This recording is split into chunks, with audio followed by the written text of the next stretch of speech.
Topic: how was indigo produced?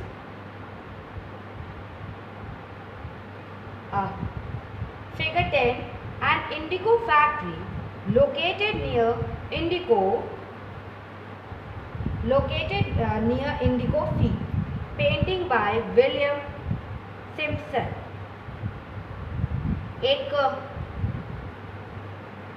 ये Indigo factory है, located है इंडिगो फील्ड के पास। ये इंडिगो फैक्ट्री है जो कि लोकेटेड है इंडिगो फील्ड के पास। और पेंटिंग बाय विलियम सिम्पसन।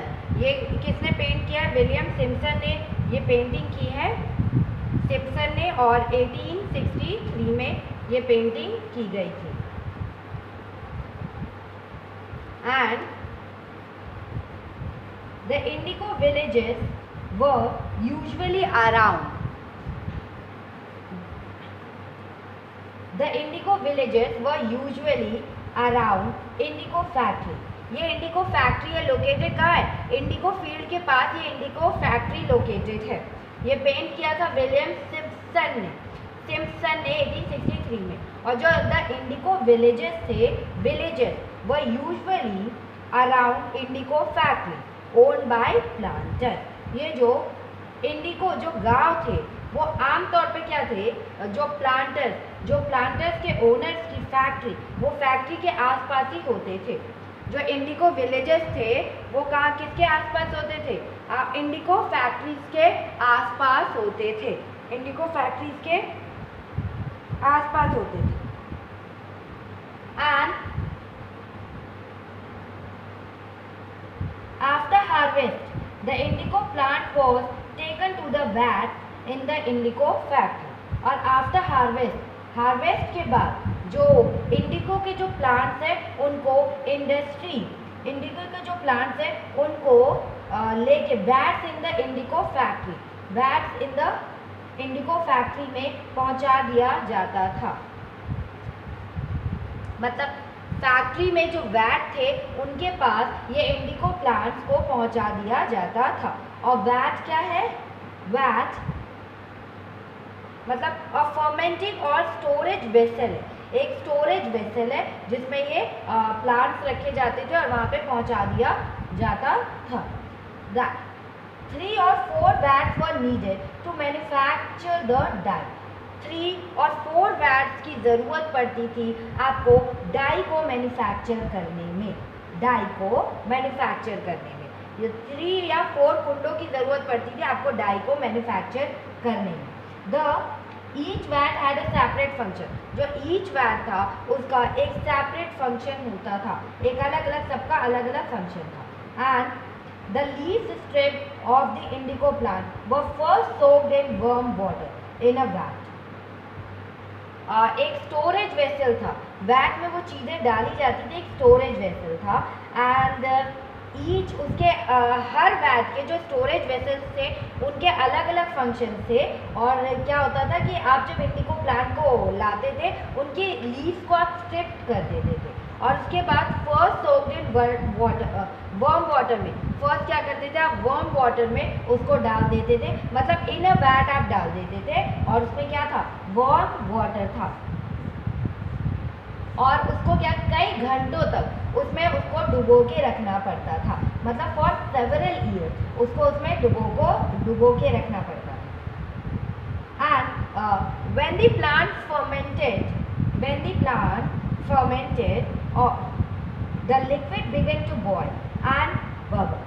और उसके बाद जब पौधे फर्मेंटेड होते थे, मतलब उसमें घुल जाते थे, तो क्या होता था कि लिक्विड, उसके बाद से लिक्विड बॉयल होने लगता था और उसमें से बबल्स आने लगते थे जब प्लांट्स की आप पत्तियाँ उसमें डाल देते थे।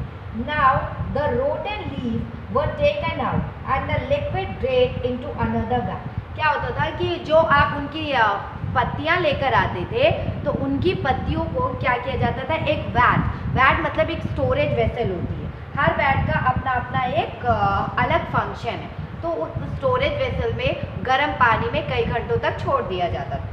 और उसके बाद वो उबलने लगते थे और लिक्विड पूरी तरह से वो जब घुल जाते थे तो उसमें से बबल्स निकलने लगते थे और बबल्स निकलते थे तो उसके बाद जो रोटन लीव्स होती थी, जो रोटन लीव्स होती थी उनको, जो सड़ी हुई पत्तियाँ होती थी उनको निकाल दिया जाता था। ठीक है ना। द लिक्विड, और जो लिक्विड था उसको ड्रेन आउट कर दिया जाता था, मतलब ड्रेन कर दिया जाता था अनदर वैट में। लिक्विड को ड्रेन कर दिया जाता था अनदर वैट में। And when the plant for the liquid boil, now the rotten drain into another vat that was placed just below the first vat। और मतलब उसे क्या किया जाता था, आप उसको हम निकाल के दूसरे वैट में ट्रांसफ़र कर देते थे और जो दूसरा वैट था वो पहले वैट के ठीक नीचे होता था। जो दूसरा वैट था वो पहले वैट के ठीक एग्जैक्ट नीचे होता था। And in the second vat जिसमें आपने सॉल्यूशन डाला है नोट, और सेकेंड वैट को हम बीटर वैट कहते थे। जो सेकेंड वैट था उसको हम बीटर वैट कहते थे और जो इसमें the solution was continuously straight and beaten with paddles, मतलब जो सॉल्यूशन हमने इसमें डाला था उसको क्या किया जाता, उसको लगातार हिलाया जाता था, लगातार हिलाया जाता था और पैडलों से, मतलब पैरों से, कैसे कभी कभी पैरों से या पैडल से उसको बीटन किया जाता था, मारा जाता था। When the liquid gradually turned green and then blue, lime water was added to the vat। और जैसे ही लिक्विड थोड़ा सा ग्रीन होता था या ग्रीन और उसके बाद जो ब्लू होने लगता था, ग्रीन के बाद जब ब्लू होता था तो हम उसमें थोड़ा सा लाइम वाटर को क्या करते थे, लाइम वाटर को ऐड कर दिया करते थे। And when the liquid lime water gradually the indigo separated out in flakes। Gradually क्या होता था, जो इंडिको था वो सेपरेटेड आउट इन फ्लेक्स कर दिया जाता था, सेपरेट कर दिया जाता था और धीरे धीरे क्या किया जाता था, धीरे धीरे जो इंडिको की जो पत्तियाँ थी, पपड़ियाँ निकलती थी, इंडिको में क्या होता था, नीचे उनकी पत्तियाँ जम जाती थी। ठीक है। Muddy sediment settle at the bottom of the vat. ठीक है।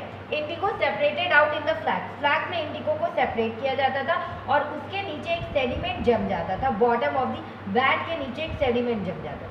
अ clear liquid rose to the surface, और जो क्लियर लिक्विड है वो पूरा सरफेस पे उसको रख दिया जाता था और उसके नीचे जो बॉटम में मिट्टियाँ पूरी जम जाती थी या उसकी पपड़ियाँ जम जाती थी उसको क्या किया जाता था, निकाला जाता। द्रव को छानकर अलग कर लिया जाता था और नीचे जमी नील जो द्रव, वो जो मतलब हम जो उसको बना रहे थे, जो ब्लू कलर का इंडिको आप कलर बना रहे थे, उसको हमने क्या किया, उसको ऊपर मतलब अच्छा साफ क्लीन था और नीचे उसके गंदगी जमी थी, तो ऊपर से हम उसको छान लेते थे और फिर जो उसके नीचे गंदगी थी क्या किया जाता था, उसको the liquid was drain out और जो सेडिमेंट द इंडिको पल्प था ट्रांसफर, उसको फिर एक हम अनदर वैट में ट्रांसफ़र करते थे और उस वैट को हम क्या कहते थे, सेटलिंग वैट कहते थे। दूसरे में डालते थे उसको हम सेटलिंग वैट कहते थे। And then press and dry for sale, और उसके बाद उसे क्या कहते थे, निचोड़ते थे और उसके बाद उसे मतलब कि काफ़ी प्रेस करते थे और उसको सुखाने के लिए रख देते थे और जब वो सूख जाता था तो उसके बाद हम उसको सेल कर देते थे।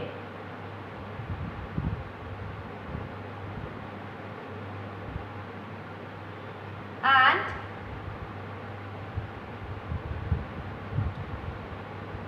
और फिगर 12 फिगर 11 में you can see women usually carry the indigo plant to the vat. Women अक्सर इंडिको प्लांट को कैरी करके वैट तक लेके जाती थी और द वैट बीटर, वैट को कौन बीटता था या कौन मतलब उसको घोल करता था। The indigo worker here is standing with a paddle, जो इंडिको वर्कर है वो स्टैंड है, मतलब अपने हाथ में उसने पैडल लिया। That was use to state, इसका मतलब इसको यूज़ किया जाता है to state the solution in the vat, मतलब इसको इस्तेमाल किया जाता है पैडल के लिए, पैडल हिलाने के लिए इसको इस्तेमाल होता है, ठीक है। पैडल को क्या किया जाता है, हिलाया जाता है। And these worker had to remain in well deep water for overnight 8 hours to beat the indigo solution। एक तो उन्हें पैडल पूरा हाथ से चलाना पड़ता था और उसको बीट भी करना पड़ता था, मारना भी पड़ता था। तो वो अपने क्या करते थे, उन्हें मजदूरों की तरह मतलब 8 घंटे से भी ज़्यादा समय तक उन्हें कमर के नीचे तक भरे नील के जो इंडिगो का जो पानी आप घोल के रखते थे जब वो ठंडा हो जाता उसको कमर तक उनका वो वाटर रहता था और उसके अंदर उन्हें घुसना पड़ता था और घुसते थे और उस घोल में खड़ा रहना पड़ता था। इसको उनको पैडल करना पड़ता था, घुमाने रहता पड़ता था और उनको वहाँ पर खड़ा रहना पड़ता था रात भर। एंड फिगर 13 क्या कह रहा है, the Indigo is ready for sale. ये इंडिगो रेडी है, जब सूख के तैयार हो गया तो ये रेडी है सेल के लिए। Here you can see the last stage of the production। यहाँ आप देखेंगे कि ये लास्ट स्टेज है प्रोडक्शन का, ये लास्ट स्टेज है प्रोडक्शन का। Workers stamping and cutting the indigo pulp that has been pressed and molded। जो वर्कर्स हैं ये क्या कर रहे हैं, the last workers stamp and cutting the indigo pulp। Workers step कर रहे हैं और कट कर रहे हैं इंडिगो पल्प को, दैट हैज बीन, उसको प्रेस कर रहे हैं और मोल्ड कर रहे हैं, ठीक है। In the background you can C a worker carrying away the block for dry. और बैकग्राउंड में आप देख रहे हो कि वो ब्लॉक्स को लेके जा रहा है सुखाने के लिए, ठीक है। क्या किया जाता है, जो उसको मतलब साँचा एक होता है, आपने देखा है ईंटा बनाने का भी एक साँचा होता है, उसमें डिज़ाइंस बन जाते हैं। डिज़ाइंस के लिए क्या मतलब उन साँचों में इसको डाल दिया जाता है, जो हमने कलर बनाया उसको डाल दिया जाता है और उसके बाद नील को उसको कट किया जाता है और मजदूर उस पर मुहर लगा देते हैं, मजदूर उस पर सील लगा देते हैं और उसके बाद उस टुकड़ों को वो सुखाने के लिए दूर लेकर चले जाते हैं। उसके बाद उन टुकड़ों को वो क्या करते हैं, सुखाने के लिए दूर लेकर चले जाते हैं।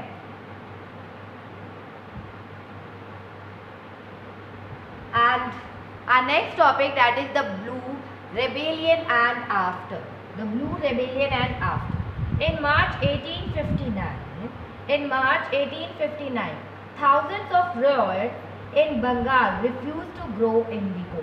मार्च 1859 में क्या हुआ था, 1859 मतलब ब्लू रेबेलियन मतलब ब्लू मतलब नील विद्रोह, इंडिगो का विद्रोह किया जा रहा था और इंडिगो का विद्रोह कर रहे थे। और उसके बाद क्या हुआ, मार्च 1859 में थाउजेंड्स ऑफ रैयतों या रॉयट, इन जो बंगाल था रायट, थाउजेंड्स ऑफ रैयतों ने बंगाल रिफ्यूज टू ग्रो मतलब थाउजेंड्स ऑफ जो रैयत थे उन्होंने बंगाल में रिफ्यूज़ कर दिया कि अब हम इंडिगो को ग्रो नहीं करेंगे, उसकी कल्टीवेशन नहीं करेंगे, उसकी खेती नहीं करेंगे।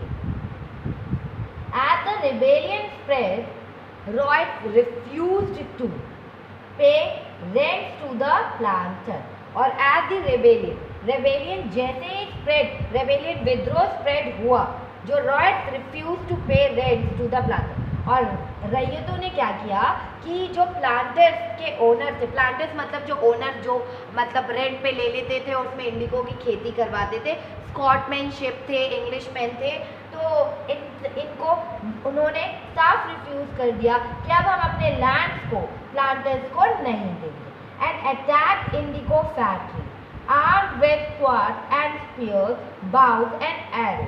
एक तो उन्होंने विद्रोह करना स्टार्ट कर दिया, ऊपर से प्लांटर्स को उन्होंने रिफ्यूज़ कर दिया कि आज के बाद हम आपको रेंट पर प्लांट्स नहीं देंगे, रेंट पे लैंड नहीं देंगे। और उन्होंने इंडिगो फैक्ट्री पर भी अटैक कर दिया, इंडिगो फैक्ट्री पर भी उन्होंने क्या किया, अटैक कर दिया।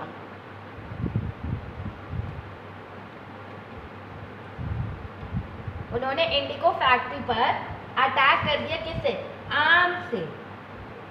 उन्होंने आर्म से उस पर अटैक कर दिया with factories arm, Indigo factories armed पर उन लोगों ने अटैक कर दिया, हमला कर दिया। और किससे? स्वॉर्ड, तलवार से हमला किया, स्पीयर्स, भालों से हमला किया, एंड बाउस एंड एरोज, मतलब तीर और कमान से उन्होंने नील की फैक्ट्री या इंडिगो फैक्ट्री में हमला कर दिया।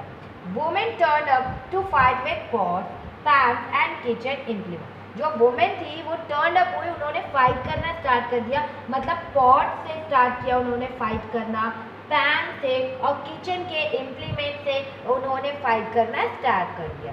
Those who work for the planters, those वो लोग जो प्लांटर्स के लिए वर्क करते, वर्क फॉर द प्लांटर्स, वो socially boycotted and the socially उन्होंने क्या कर दिया? बायकॉट। और gomastha agents of planter who came to collect rent were beaten up. अब क्या हुआ यहाँ पे? जो दोस्त जो प्लांटर्स के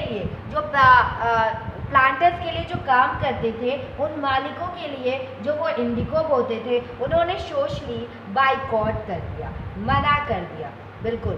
एंड जो गुशमाता जो थे, गुशमाता कौन थे? वो प्लांटर्स के एजेंट थे।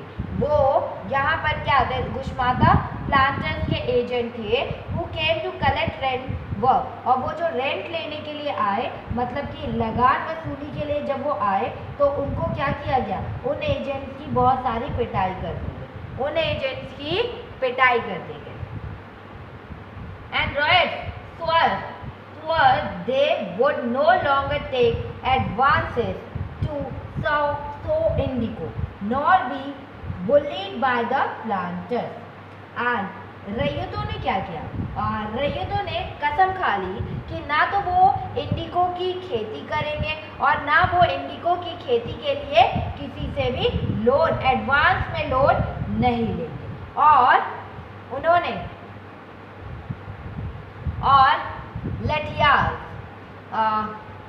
Latials, the lathi wielding strong man maintained by the planter। जो प्लांटर थे उन्होंने लठियाल, मतलब जो लाठी लेके बॉडी बिल्डिंग करके अपनी बॉडी बनाते हैं और लाठी लेके खड़े रहते हैं, तो लोग उनसे डर के वो मतलब इंडिगो की कल्टीवेशन करते थे। तो अब इन लोगों ने क्या कहा? रैयतों ने कहा अब हम इनसे भी नहीं डरेंगे, अब हम इनसे भी नहीं डरेंगे और हम प्लांटेशन नहीं करेंगे, इंडिगो की खेती नहीं करेंगे। नील के क्या? Why did the indigo peasant decide that they would no longer remain silent? और इंडिगो के जो किसान थे वो चुप बैठने को तैयार नहीं थे। क्यों? उन्हें बगावत, मतलब वो चुप बैठने के लिए बिल्कुल तैयार नहीं थे। क्यों? उन्होंने क्यों डिसाइड किया था कि वो अब चुप नहीं बैठेंगे? What gave them the power to rebel? मतलब उनके पास इतनी पावर कहाँ से मिल गई थी? उनके पास इतनी पावर कहाँ से मिल गई थी कि वो रिबल करने की सोचने लगे थे। And clearly the indigo system was intensely oppressive। जो इंडिगो सिस्टम था, कोई शक की बात नहीं है, ये क्लियर था कि जो इंडिगो सिस्टम था, जो नील की खेती थी, वो बहुत ऑपरेसिव था, वो आपको बिल्कुल दबा रही थी, मतलब आपको फ्यूचर में डेवलप करने के बजाय हमेशा नुकसान पहुंचाती। And that but those who are oppressed do not always rise up in rebellion, they do so only at time. और लेकिन जो लोग दबे होते थे वे हमेशा रिबेलियन विद्रोह नहीं करते थे, ऐसा कभी कभी ही होता था। जो लोग दबे होते थे वो हमेशा रिबेलियन नहीं करते थे, ठीक है, और ऐसा कभी कभी ही होता था कि वो रिबेलियन में पार्टिसिपेट करें, रिबेलियन में वो पार्टिसिपेट करें। एंड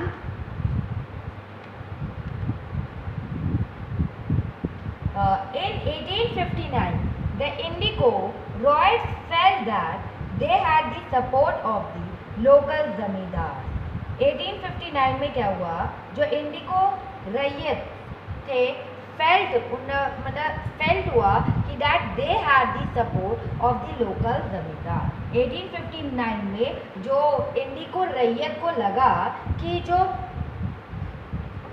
उनको लगा कि उनके जो लोकल जमींदार हैं और विलेज हेडमैन हैं in their rebellion against the planter, मतलब सब उनके सपोर्ट में, जो लोकल जमींदार थे और जो हेडमैन है इस रेबेलियन में, इस विद्रोह में, सब उनके सपोर्ट में है, सब उनके सपोर्ट में है अगेंस्ट द प्लांटर्स, प्लांटर्स के सब सपोर्ट, मतलब उनके अगेंस्ट में, सब सपोर्ट में। और प्लांटर्स कौन होते थे? जो स्कॉटमैनशिप, जो इंग्लिशमैन वहाँ पर आए थे, मतलब प्लांट करने या खेती करने, कल्टीवेशन करने, उन्हीं को हमने क्या कहा? Planters. And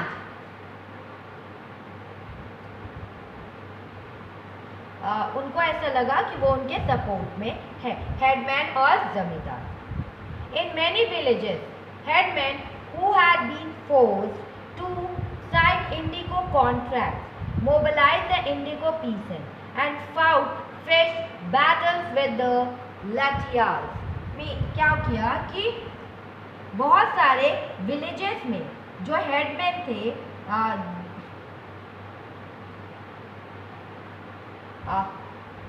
in many villages में क्या हुआ?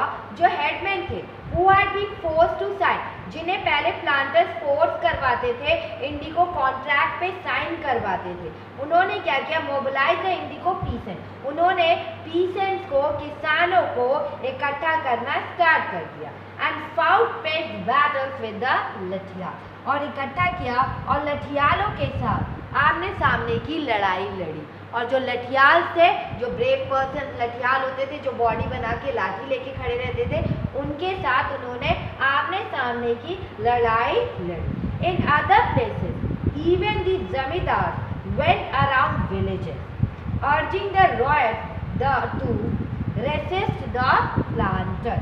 और जो जमींदार थे, अदर प्लेसेस में क्या, जो जमींदार थे वह अराउंड, जो विलेजेस के जो जमींदार थे, उन्होंने भी क्या किया?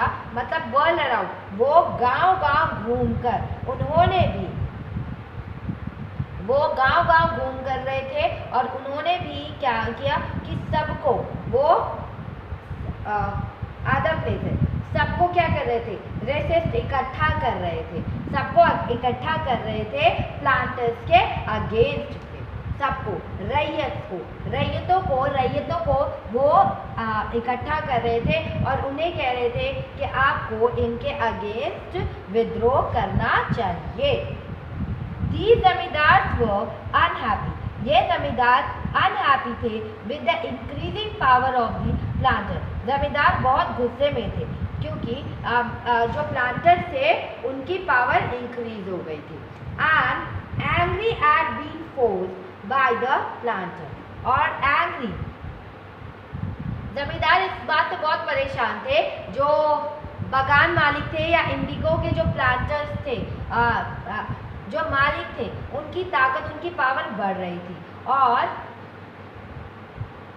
और मतलब जो प्लांटर्स थे वो लंबे समय के लिए उनकी ज़मीन उनसे लीज पर ले लिया करते थे, मतलब फोर्स करवाकर, ज़बरदस्ती उनकी ज़मीन उनसे छीन लिया करते थे। The Indigo peasants also imagine that the British government would support them in their struggle against the planter, और जो इंडिगो पीसेंट्स थे वो इमेजिन कर रहे थे, उन्हें ऐसा लग रहा था जो ब्रिटिश गवर्नमेंट है वो उन्हें सपोर्ट करेगी इस स्ट्रगल में, जो ब्रिटिश गवर्नमेंट है वो उन्हें सपोर्ट करेगी इस स्ट्रगल में, इस स्ट्रगलिंग प्लांटर्स में उन्हें सपोर्ट करेगी, उन्हें ऐसा फील हो रहा था, ऐसा लग रहा था। And after the revolt of 1857, जब रिवॉल्ट 1857 का हो गया, the British government was particularly after the revolt of 1857, the British government was particularly worried about the possibility of another popular rebellion after जब 1857 का रिवॉल्ट जो विद्रोह जो रिवॉल्ट हुआ, the British government was particularly worried थी कि next possibility हो सकता है कि नेक्स्ट पॉपुलर रिबेलियन हो, नेक्स्ट पॉपुलर रिबेलियन दोबारा विद्रोह हो सकता है।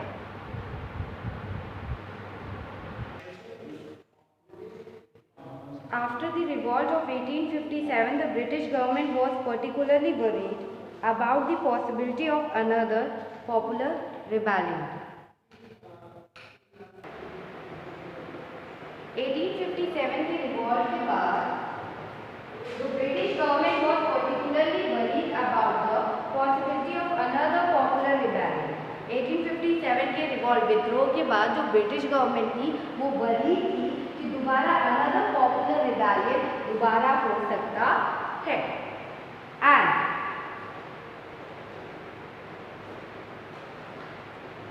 that when the news spread of a simmering revolt in the Indigo,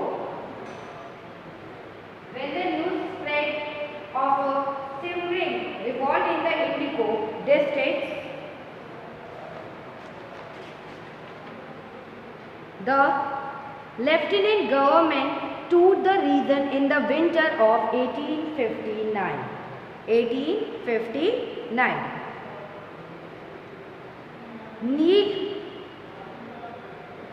1859 में क्या हुआ कि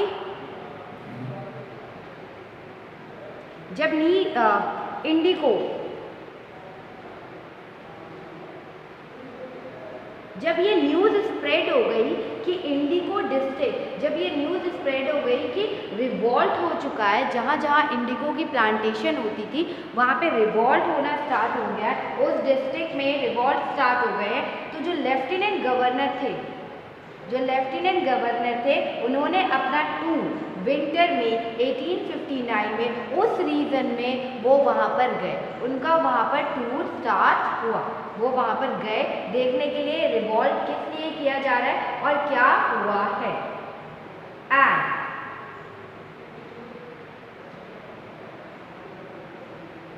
the Royals saw the tour as a sign of government sympathy for their plight. The रैयतों saw the उन्होंने मतलब इस टूर को देखा as a sign of government. उन्हें क्या लगा, जो रैयत थे जो रॉयट्स थे उनको ये जो राइट्स थे उनको क्या लगा कि गवर्नमेंट उनके साथ सिंपैथी दिखा रही है, गवर्नमेंट उनके साथ सिंपैथी दिखा रही है। एंड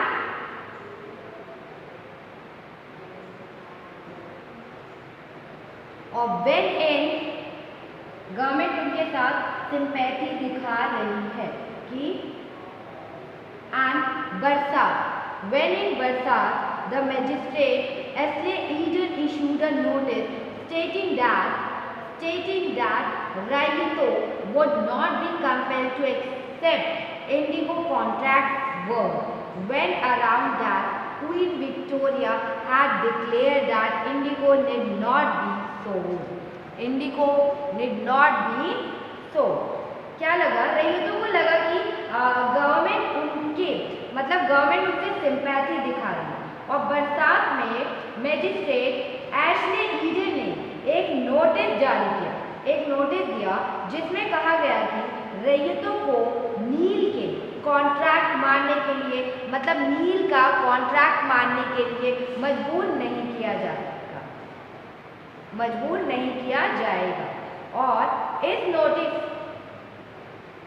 और मजबूर नहीं किया जा सकता। और इस नोटिस के आधार पर लोगों में ये भी खबर फैल गई थी कि जो क्वीन विक्टोरिया है उन्होंने इंडिगो की प्लांटेशन ना करने का, इंडिगो का प्लांटेशन नहीं करने मना कर दिया, इंडिगो का प्लांटेशन उन्होंने मना कर दिया है।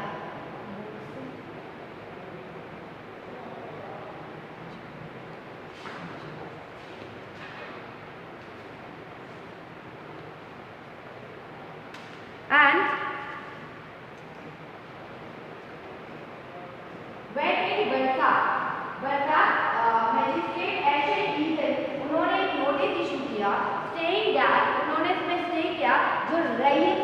would not be compelled, मतलब उन्हें compelled या उनको फोर्स नहीं किया जाएगा to एक्सेप्ट करने के लिए इंडिगो कॉन्ट्रैक्ट को एक्सेप्ट करने के लिए। और ये जो वर्ड उन्होंने मैजिस्ट्रेट ने जो वर्ड्स बोले थे वो पूरे ऑल अराउंड वर्ल्ड, मतलब हर जगह गांव में ये फैल गया कि queen Victoria had declare that, queen Victoria ने डिक्लेयर कर दिया है कि आज के बाद इंडिगो की खेती नहीं की जाएगी। आज के बाद इंडिगो का सॉल्ट या इंडिगो की खेती नहीं की जाएगी। And that Eden was trying to placate the peasant and control an explosive situation, but his action was read as support for the rebellion. Eden tried to narrate कि Eden हमेशा Eden किसानों को, मतलब उनको पीसेंट को शांत करने के लिए कोशिश कर रहे थे और उनको लगा कि ये कोशिश Eden was trying to manipulate, मतलब पीसेंट में शांति लाने के लिए वो कोशिश कर रहे थे और कंट्रोल करना चाह रहे थे एक्सप्लोसिव सिचुएशन को, but his action was read eight, लेकिन उनका एक्शन ऐसा उनका एक्शन था कि किसानों को लगा, पीसेंट को क्या लगा कि वो रिबेलियन में उनका सपोर्ट कर रहे हैं। किसानों को लगा कि वो रिबेलियन में उनका सपोर्ट कर रहे हैं। और as the rebellion spread, intellectuals from Calcutta rushed to the Indigo district. और जैसे मतलब रिबेलियन बढ़ता जा रहा था, इंटेलेक्चुअल कलकत्ता के जितने भी intellectual from Calcutta rush to the district, और कोलकाता के पढ़े लिखे लोग भी इंडिगो, जैसे जैसे ये रिबेलियन बढ़ता जा रहा था, जो कलकत्ता में जितने भी इंटेलेक्चुअल पर्सन थे या जितने भी एजुकेटेड पर्सन थे कलकत्ता के, वो रश करने लगे। वो इंडिगो डिस्ट्रिक्ट जहाँ पे खेती की जाती थी, जहाँ पे रिबेलियन स्टार्ट हुआ था, वहाँ पे पहुँचने लगे। और they wrote of the misery of the ryot, the tyranny of the planter and the horrors of the indigo system. और वो वहाँ पे जाकर उन्होंने क्या किया, उधर वहाँ पे वो लोग पहुँचने लगे और उन्होंने रैयतों की, मतलब मिस्ट्री ऑफ रैयतों, मतलब रैयतों की दुर्दशा देखी। सेकेंड, ट्राइनी ऑफ द प्लांटर की जोर जबरदस्ती भी देखी उन्होंने। And horrors of the indigo system, और इंडिगो सिस्टम का जो हॉरर था, इंडिगो सिस्टम की जो हॉरर सिस्टम था, इंडिगो का जो हॉरर सिस्टम था, उसके बाद आपको के खेत बिल्कुल उपजाऊ, फर्टिलिटी उसमें नहीं रहती थी, तो उन्होंने उसके बाद क्या किया कि इंडिगो को उस चीज़ के बारे में इंटेलेक्चुअल लोगों ने जो कलकत्ता से रश करके गए थे इंडिगो डिस्ट्रिक्ट में, उन्होंने इसके बारे में बहुत डिस्क्राइब करके चीज़ें लिखी। उन्होंने इसके बारे में क्या किया, बहुत डिस्क्रिप्शन में ये बातें लिखी। Worried by the rebellion, the government brought in the military to protect the planters from assault and set up the Indigo Commission to inquire into the system of indigo production. Worried by the rebellion, और worried के साथ इस rebellion से परेशान government को, जो planters की, मतलब सिक्योरिटी के लिए, प्लांटर्स की सिक्योरिटी के लिए उन्हें क्या करना पड़ा,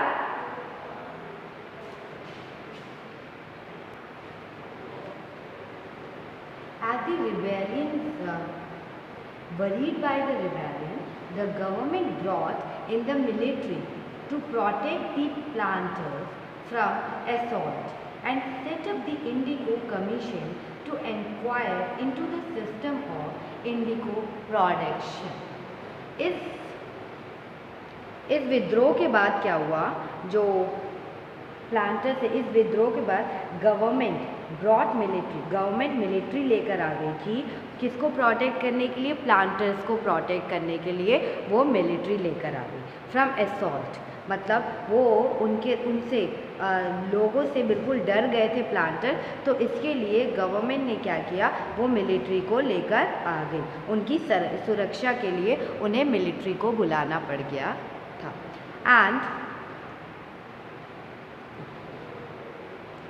the planter from assault and set up the Indigo Commission to inquire into the system of indigo production। और इस रिबेलियन से परेशान गवर्नमेंट ने प्लांटर्स की रक्षा के लिए उनको आर्मी को बुलाना पड़ा, और इंडिगो का जो उत्पादन हो रहा था, प्रोडक्शन हो रहा था, उस सिस्टम की जांच के लिए एक उस सिस्टम की जांच के लिए एक इंडिगो कमीशन को भी एक्वायर किया गया कि वो सिस्टम ऑफ जो इंडिगो प्रोडक्शन था उसकी देखभाल मतलब उसको जांच करे या उसमें इंक्वायरी करे, उसको इंक्वायर करे। The commission held the planters guild, जो कमीशन थे वो हेल्ड, कमीशन को क्या हुआ, प्लांटर्स गिल्ड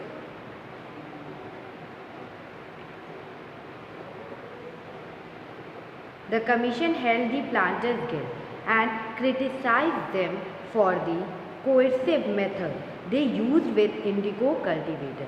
जो कमीशन थे, जो कमीशन ने इंक्वायर किया तो उन्हें पता चला कि प्लांटर्स को मतलब प्लांटर्स कितना रॉन्ग थिंग कर रहे थे, और उन्होंने उन्हें क्रिटिसाइज़ किया कि आप इसमें कोरेसिव मेथड का इस्तेमाल कर रहे थे। दे यूज विथ इंडिगो कल्टीवेटर, जो वो यूज़ कर रहे थे इंडिगो कल्टीवेटर